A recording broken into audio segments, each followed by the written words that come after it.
Yo, what is up, guys? Welcome to the Live, Train, Perform podcast. I'm your host, Shaun Kober. What I'm going to be doing in today's session, and this will likely continue for the ongoing future, is every second Thursday, I'm just going to sit down and record my thoughts. So I'll share a little bit of an insight into what's happening in my life, what I'm studying, what I'm reading, lessons learned, how training's going, etc. So I'm recording this on Wednesday, the 22nd of July at roughly 4 p.m. in the afternoon. And first of all, I must say massive congratulations to my man, Peter Yan, who just won the UFC bantamweight title against Jose Aldo not last weekend, the weekend before.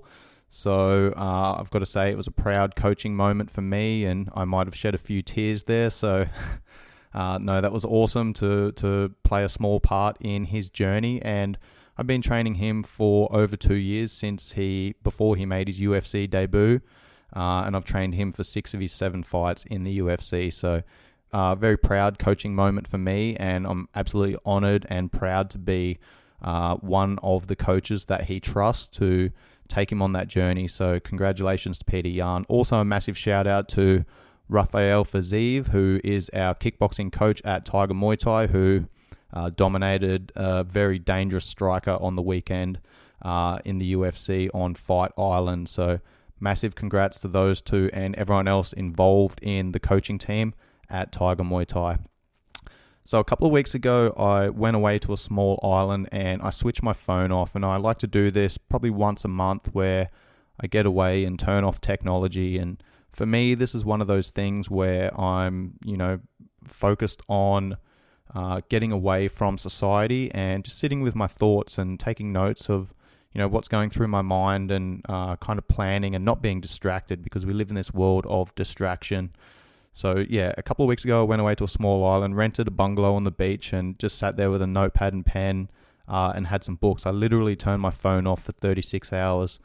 And it was awesome. I, wrote down a lot of things that were going through my mind. I jotted down some business plans, some potential collaborations that I want to do, and I've since reached out to a few people and talked about how we can move forward together, help each other grow, etc. But one of the books that I read this book from cover to cover, and then I started another book. But the book that I read from cover to cover is called Tribe by Sebastian Junger, and he is a journalist that has been embedded with soldiers overseas. And if you haven't seen the documentary Restrepo, I highly recommend watching that. He was embedded with a group of American soldiers in one of the most dangerous combat outposts in Afghanistan. So this book that he wrote is on the evolution of human societies, basically talking about the role of tribes and the role that people play, individual roles that people play within these tribes. So I'm going to read an excerpt from this book. The beauty and the tragedy of the modern world is that it eliminates many situations that require people to demonstrate a commitment to the collective good. Protected by police and fire departments and relieved of most of the challenges of survival, an urban man might go through his entire life without having to come to the aid of someone in danger, or even give up his dinner. Likewise, a woman in a society that has codified its moral behavior into a set of laws and penalties might never have to make a choice that puts her very life at risk. What would you risk dying for, and for whom, is perhaps the most profound question a person can ask themselves. The vast majority of people in modern society are able to pass their whole lives without ever having to answer that question, which is both an enormous blessing and a significant loss. It is a loss because having to face that question has, for tens of millennia, been one of the ways that we have defined ourselves as people. And it is a blessing because life has gotten far less difficult and traumatic than it was for most people even a century ago. Profound words there from Sebastian Junger, and if you like that excerpt and you'd like to know more about that, go and read the book Tribe. Highly recommended. I literally read that book from cover to cover over about a 24 to 36 hour period.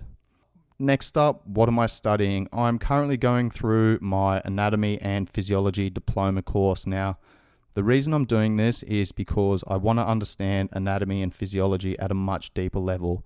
I did my PT course when I was getting out of the army in 2012. As I was transitioning, I did my online PT course.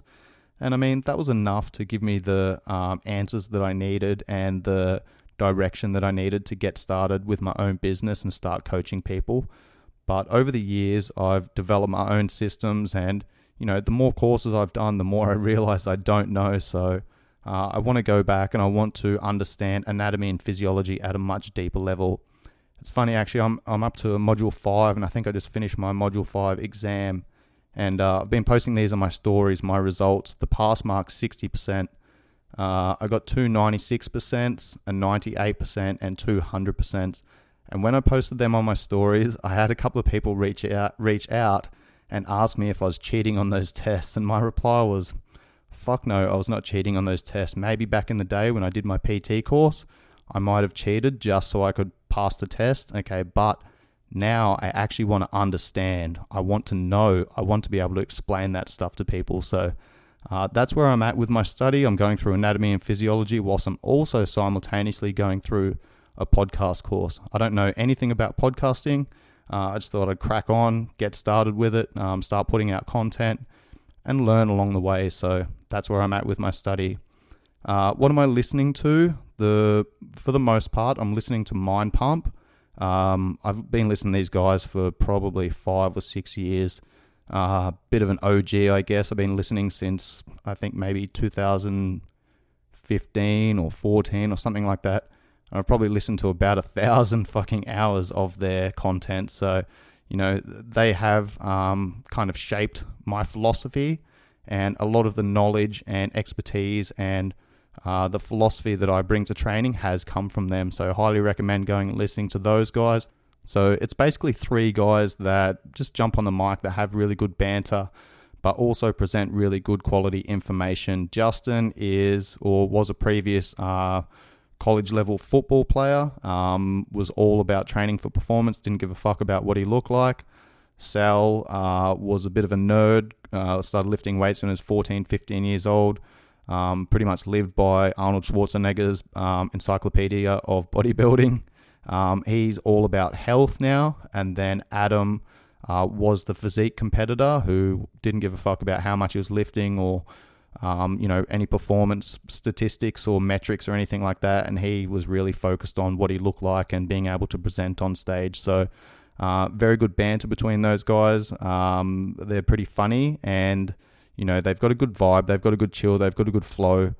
So they have some good banter, they have some good laughs, but they also present some really good quality information as well.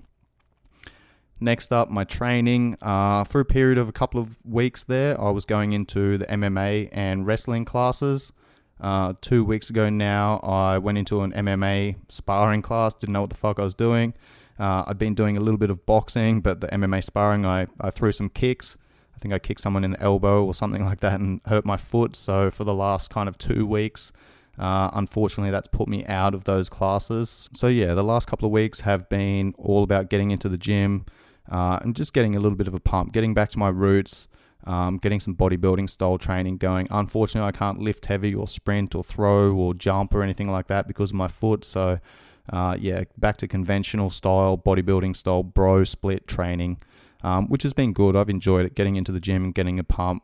I am, however, probably the lightest I've been for a long period of time. I'm roughly 78 kilos at the moment, not intentionally, but I've got some decent muscle mass and I'm quite lean at the moment. So happy days. Once my foot heals up, then I'll get back into the wrestling, the sparring and things like that. And to round out the episode, I'm just going to talk about some lessons learned. Obviously, we're still going through the COVID pandemic and we're still trying to figure out what's happening there and, how the world's going to be affected by this and what the future's going to look like and all that sort of stuff. I did a lot of research and I listened to some podcasts and I went back and dived into what happened with the Spanish flu in 1918. Now, 50 to 100 million people were killed by the Spanish flu back then. Now, we've got to consider what was happening back then as well. This was towards the end of World War I. So obviously there were soldiers that were transmitting this disease all around the world and, it was spreading like wildfire. But what the authorities did was once they realized that people were getting sick, was they started enforcing these rules where, it was all about social distancing and, isolation and things like that. And what happened was they actually flattened the curve and the numbers started dropping. But then once that curve flattened, the government started opening up places and, people went about their business and, started getting out and about and interacting with others and things like that. And a second wave hit. And then the same thing happened. They locked everything down, closed everything off. Once they flattened the curve, then people went out, got back into normal everyday life and went about their business. And then a third wave hit. So, there's lessons in history, and I think that there's some things that we can take away from that and, learn from the past. And hopefully people can do the right thing and manage their health and immune system and do the things that look after themselves and make sure they look after themselves and their families and ride this thing out. Obviously, technology and scientific advancements have made the world a much safer place. So as long as people do the right thing and manage their health and immune system, and we can flatten the curve, they can come up with a vaccine. And, it's likely that we're going to create some herd immunity as well, where, people are getting infected with this disease, but then our immune systems are doing the right thing and creating antibodies, and, we can deal with this thing a lot better, and it doesn't affect the world's population anywhere near as much as it did back then. So that's it from me today, guys. I'll be back in 2 weeks' time with some more reflections. Take care. Peace out.